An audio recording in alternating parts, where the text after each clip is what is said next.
বিপিন দাস যে প্রতিরোধ গড়ার নামে পাল্টা মারের দাওয়াই দিতে পারে সেটা কেউ আশাই করেনি।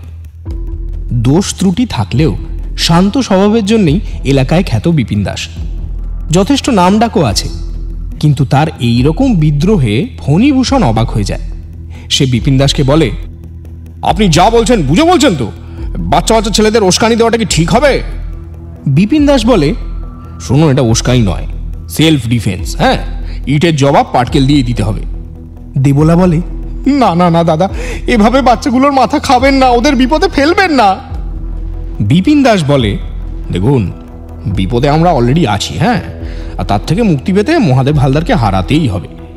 এবার রুখে দাঁড়াতে না পারলে আরো 5টা বছর জঙ্গলরাজ সহ্য করতে হবে। ফণীভূষণ বলে, কিন্তু আমার ছেলে যদি কোনো বিপদ হয়? বিপিন দাস বলে, কোনো কিন্তু নেই এর মধ্যে। গোটা গ্রামের মানুষ তোমার ছেলের পাশেই দাঁড়াবে, একটু ভরসা রাখো। ফণীভূষণ চুপ করে যায়। দেবলা বলে, আমার মন কিন্তু সায় দিচ্ছে না। প্যাংলা বিপিন দাসকে বলে, তুমি মায়ের কথা ছাড়ো তো কাকু, তুমি প্ল্যানটা বলো। বিপিন দাস বলে, না না না, এখন না, এখন না। আজ সন্ধে আমার বাড়িতে মিটিং, সেইখানে সবটা বলবো। তুমি এখন রেস্ট নাও। চলে যাওয়ার সময় বিপিন দাস একবার ফণীভূষণের কাঁধে হাত রাখে। বিপিন দাস বেরিয়ে গেলে ফণীভূষণের দিকে অবাক চোখে তাকিয়ে থাকে দেবলা। কালু মুখে হাসি নিয়ে প্যাংলার খাটে গিয়ে বসে। প্যাংলাও হাসে। সন্ধেবেলা প্যাংলাও কালুকে নিয়ে নিজের বাড়িতে মিটিংয়ে বসে বিপিন দাস। সেখানেই তার পরিকল্পনার কথা খুলে বলে। ঠিক হয়, প্রতিরোধ গড়ে তুলতে একটি টিম তৈরি করা হবে। ক্লাবের ছেলেদের নিয়ে তৈরি হবে এই টিম, যারা মহাদেব হালদারের ছেলেদের মোকাবিলা করবে। এই টিমের নাম হবে ব্যাটন গ্যাং। এদের হাতে থাকবে ব্যাটন।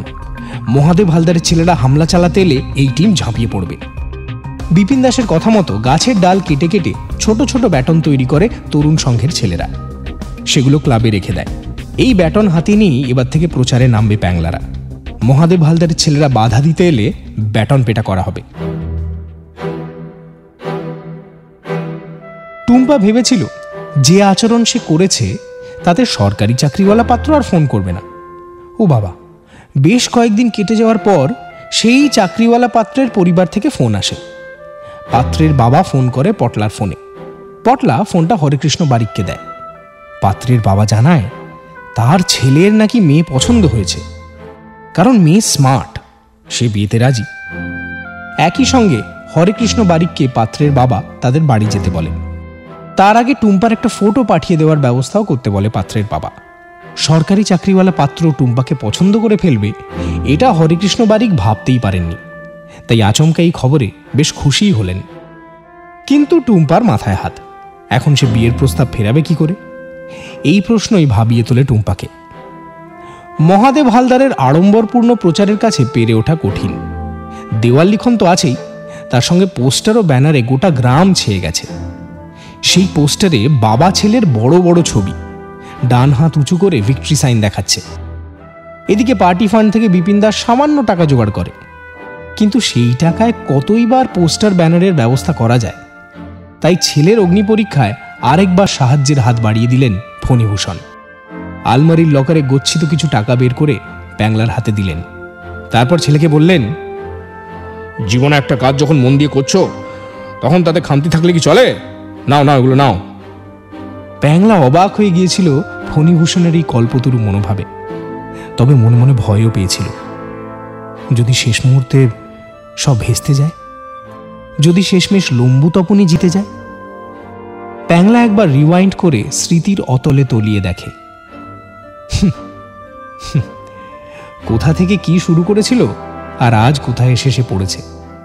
কঠিন লড়াই। যাই হোক, এই লড়াইয়ে হাল ছেড়ে দিলে হবে না।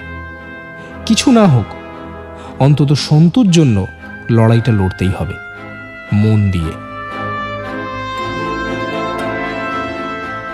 ভোটের আর বেশি দেরি নেই, তাই প্যাংলার দল পোস্টার ব্যানার লাগানো শুরু করে দেয়।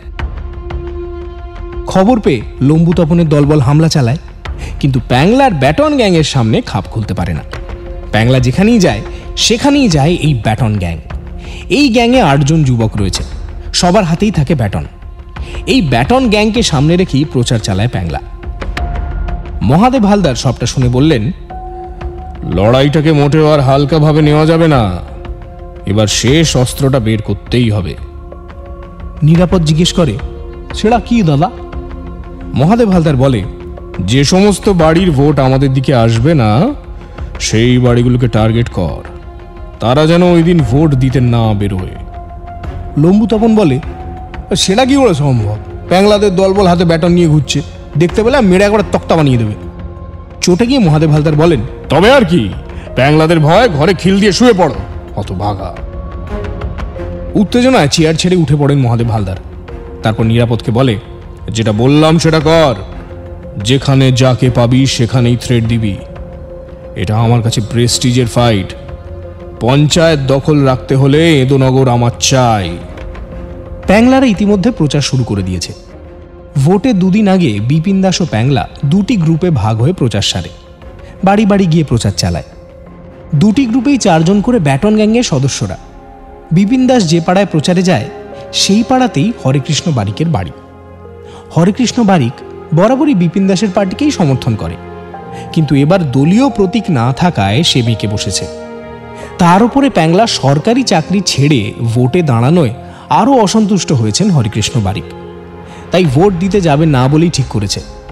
বিপিন দাস তাকে বোঝানোর চেষ্টা করে যে কেন এবার ভোটটা দেওয়া জরুরি, কিন্তু হরেকৃষ্ণ বারিক খুব একগুয়ে গোছের লোক। সে জানায় ভোট দিলে মহাদেব হালদারের ছেলেকেই দেবে, কারণ সে মনে প্রাণে চায় প্যাংলা ভোটে হারুক। হতাশ হয়ে ফিরতে হয় বিপিন দাসকে।